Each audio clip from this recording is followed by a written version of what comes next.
முக்கியமான விஷயம் நம்மள ஆண்டுகிட்டு இருக்கிற ஒன்றிய அரசுக்கும் மாநில அரசுக்கும் இங்க நான் சொல்லணும்னு நினைக்கிறேன். நான் இங்க வளர்ச்சிக்கு எதிரானவெல்லாம் கிடையாது. ஏர்போர்ட்டே வரக்கூடாதுன்னு நான் சொல்லல, இந்த இடத்துல வரக்கூடாதுன்னு நான் சொல்றேன். இதை நான் சொல்லலன்னு வைங்களேன், இவன் வளர்ச்சிக்கு எதிரானவன் அப்படி இப்படின்னு சொல்லி ஒரு கதையை கட்டி ஆரம்பிச்சிருவாங்க. சரி, நமக்கு அதை பத்தி எல்லாம் கவலை இல்லைன்னு வைங்க.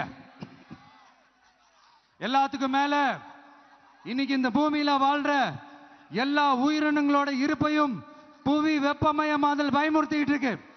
அதனுடைய ரிசல்ட் தான் ஒவ்வொரு வருஷமும் இந்த மழை காலத்துல வெள்ளத்துல சென்னை சிட்டி எப்படி தத்தளிச்சுக்கிட்டு இருக்கிறது நம்ம பார்க்கிறோம்.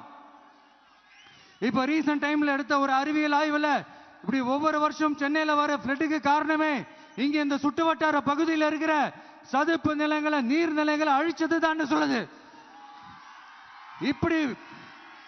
இப்படி ஒரு சூழல் இருக்கும் போது 90% ஆஃப் விவசாய நிலங்கள் 90% ஆஃப் நீர்நிலைகளை அழிச்சு இங்க அந்த பரந்தூர் விமான நிலையத்தை கொண்டு வரணும்னு எடுக்கிற அந்த முடிவை எந்த அரசா இருந்தாலும் அது மக்கள் விரோத அரசா தான் இருக்க முடியும்.